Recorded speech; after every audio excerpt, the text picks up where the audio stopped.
Bonjour, merci d'avoir acheté cette formation. Aujourd'hui, on est dans un endroit un peu spécial. On est en bord de falaise. Et pourquoi? Parce que en fait, aujourd'hui, on va parler de prévoyance.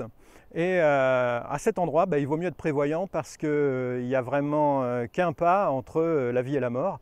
Et alors, au quotidien, en libéral, on n'est pas qu'à un pas entre la vie et la mort, mais on a des dangers, on a une liberté, mais assortie de dangers et donc de responsabilités. Et ça, les assureurs nous le font bien sentir en nous faisant miroiter malheureusement les risques qu'on a par rapport à la faiblesse de notre assurance obligatoire si on la compare avec celle des salariés.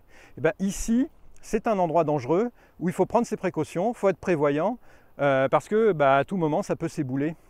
Regardez, regardez, là, vous avez un bel éboulement qui a eu lieu il y a 2 ans, avant le confinement. Et c'était un énorme éboulement. Depuis, le GR21 est coupé à cet endroit et c'est vraiment tant mieux. Mais revenons à notre sujet. Aujourd'hui, donc, on va parler de prévoyance Madelin, de prévoyance non Madelin, de prévoyance obligatoire, parce que souvent, on ne connaît pas bien les prévoyances qu'on a et les droits auxquels on a droit. Et puis on va parler aussi d'auto-assurance. L'auto-assurance, c'est quand on refuse de payer une prévoyance Madelin ou privée supplémentaire parce qu'on met en place des stratégies d'épargne de précaution. Donc ça, on va en parler parce que souvent, évidemment, les assureurs ne vous parlent pas trop de ça. Ils vous conseillent plutôt de prendre leurs produits. Moi, je me suis plongé dans le sujet parce qu'on voit souvent des questions là-dessus sur les groupes Facebook. Et puis aussi parce que 2021 restera comme l'année où le gouvernement a supprimé le délai de carence de 90 jours pour le ramener à 3 jours, moyennant une nouvelle cotisation d'URSSAF. 90, ça sidérait tout le monde quand on en parlait autour de nous, mais maintenant c'est donc 3. Et les 90 jours, c'était l'argument phare des assureurs privés pour nous inciter à prendre un contrat de prévoyance chez eux. 3 jours, a priori, ça change tout. On peut tous passer 3 jours sans travailler. Alors du coup, qu'est-ce qu'on fait? Est-ce qu'on négocie le contrat à la baisse? On résilie parce qu'on n'en a plus besoin? Ou on touche à rien parce qu'on a des questions d'exclusion ou de primes de naissance, par exemple? On va parler de tout ça. Alors il y a 2 mois, j'ai mis en ligne un sondage, une enquête Google Forms. Ce n'est pas un sondage en bonne et due forme, vu que l'échantillon n'est pas considéré comme représentatif.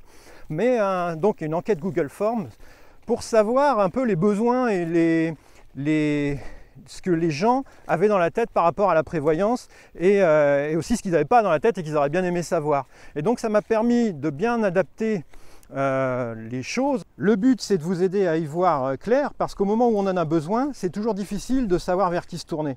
Le sondage a montré une grande méfiance envers les assureurs et puis ça peut se comprendre.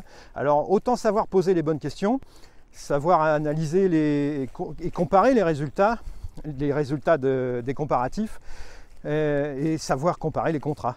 Savoir si ça vaut le coup de panacher avec de l'auto-assurance et comment faire, voire même faire que de l'auto-assurance. Savoir gérer les indemnités journalières, l'invalidité, le décès, les stratégies ne sont pas les mêmes en fait. Et puis savoir s'il est complètement irresponsable de faire de l'auto-assurance pure, donc de l'épargne pure, sans prévoyance privée. Parce que c'est tentant vu ce qu'on paye déjà en URSSAF et en Carpimco. Il y a des gens qui m'ont répondu ça dans l'enquête. Mais en même temps, on peste quand on paye, on trouve que c'est trop cher, mais on est bien content le jour où on en a besoin et qu'elle paye. C'est le principe de toute assurance. Pour nous vendre ça, les assureurs ils jouent un peu sur la peur. Ils viennent en nous disant mais imaginez ce qui va se passer si vous ne pouvez plus travailler, comment vous allez payer votre cabinet, comment vous allez nourrir votre famille. Mais il y a d'autres peurs, il y a aussi la peur de cotiser pour rien, la peur de la petite ligne dont l'assureur va se servir pour vous dire ah ben non, vous avez le droit à rien.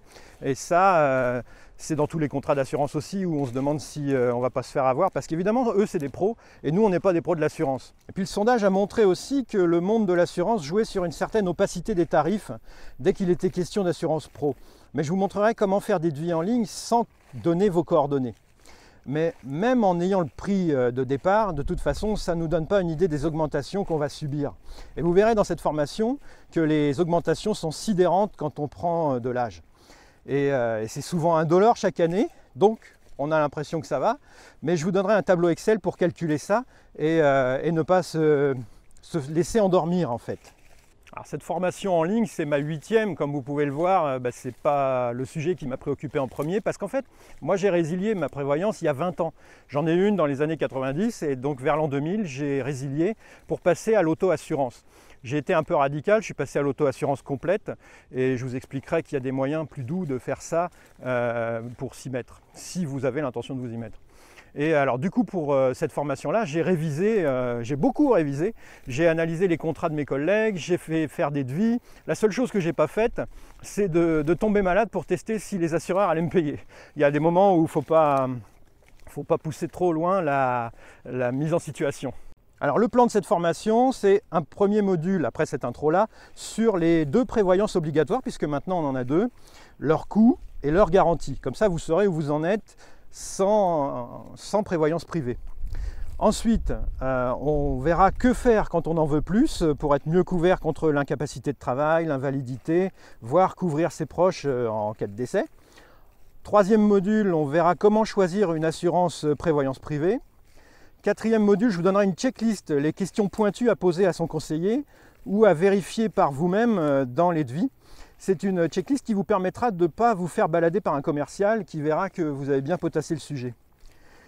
Le module suivant, ce sera l'auto-assurance. J'ai fait un module complet sur l'auto-assurance avec la méthode pour parvenir à dégager, enfin une méthode, pour parvenir à dégager une capacité d'épargne à court, moyen et long terme, parce que souvent on pense qu'on est au taquet et on ne voit pas comment faire pour mettre de l'argent de côté. Et donc je vous donnerai une méthode par rapport à ça. Donc on verra l'utilisation dans ce module-là, l'utilisation des assurances de prêt immobilier et aussi du PER comme prévoyance. Le PER, ce n'est pas une prévoyance à laquelle on pense a priori, puisque c'est pour la retraite normalement. Ensuite, on verra que faire, quoi faire, négocier, changer, résilier ou toucher à rien.